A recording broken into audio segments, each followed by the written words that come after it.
ఆశ్లేష బలి. ఆశ్లేష బలి అనుకుంటే చాలామంది ఏదో బలి ఏదో చేసేస్తారు, జంతువుల్ని వాటిని ఇస్తారని అనుకుంటూ ఉంటారు. అది శుద్ధ తప్పు. ఆశ్లేష బలి అంటే ఆశ్లేష నక్షత్రం వచ్చినప్పుడు ఆశ్లేష సర్ప దేవతాత్మకం కాబట్టి ఆ రోజున సర్పదోషాలు ఉన్నాయి అనుకున్న వాళ్ళకి వాటి నుంచి ఉపశమనం గురించి కొన్ని రకాల మార్మికమైన పూజల్ని చేస్తూ ఉంటారు.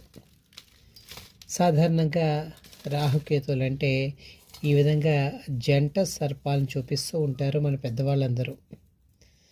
రాహువు అనే ఒక రాక్షసుడు అమృతాన్ని దొంగచాటుగా లభ్యం చేసుకున్న తర్వాత తన శరీరం నుంచి 2 భాగాలు మనకి నవగ్రహాల్లో చేరాయి. ఒకటి రాహువు, మరొకటి కేతువు. ఈ రెండిటి మధ్య కొన్ని రకాల యోగాలు లేదా దోషాలుగా పరిగణించే ఒక జ్యోతిష్యపరమైన లెక్క ఉంది. సరే, అది చాలా పెద్ద విషయం కాబట్టి దాన్ని పక్కన పెట్టేస్తే, మరి ఇలాగా ఒక సర్పదోషాలు ఉన్నాయి అనుకున్న వాళ్ళు సర్పంలోనూ అప్పుడప్పుడు నిజంగా కూడా కళలతో పాటు బయట పాములు కనపడుతున్నాయి అనుకునే వాళ్ళు ఏదో వేదాంతంలో రజ్జో సర్ప భ్రాంతి అంటూ ఉంటాం. ప్రతి అలాంటి వస్తువు కూడా పామే అనుకుని భయపడే వాళ్ళు కొంతమంది ఉంటారు. నిజానికి పాముని భయంతోనే చంపేసేవాళ్ళు ఎక్కువ. అవి హానికరం కాకపోయినా కూడా, విషపూరితం కాకపోయినా కూడా కొంతమంది ఆ భయంతోనే చంపేస్తూ ఉంటారు.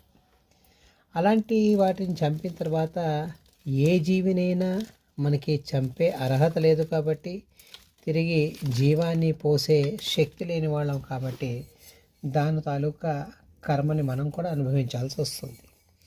అలాంటి వాళ్ళందరికీ కూడా చేసే ఒక పూజ. కర్ణాటకలోని చాలా క్షేత్రాల్లో ఈ పూజ చేస్తూ ఉంటారు. అయితే అందరికీ కూడా అక్కడికి వెళ్ళి పూజ చేయించుకోవడం అనేది సాధ్యం కాదు కాబట్టి మరి ఏదైనా ఉపాయం ఉందా అంటే గరుడ దండకం అని ఒకటి ఉంది మనకి. అది వేదాంత దేశకులని మహానుభావులు మనకి కృప చేశారు కాబట్టి గరుడ దండకాన్ని ఎవరైతే వింటూ ఉంటారో వారందరికీ కూడా ఈ సర్ప భయం అనేది పోతుంది. ఎందుకంటే ఇటు సర్పాలకి అటు గరుత్మంతుడికి తల్లులు వేరు కానీ తండ్రి ఒకడే. ఆయనే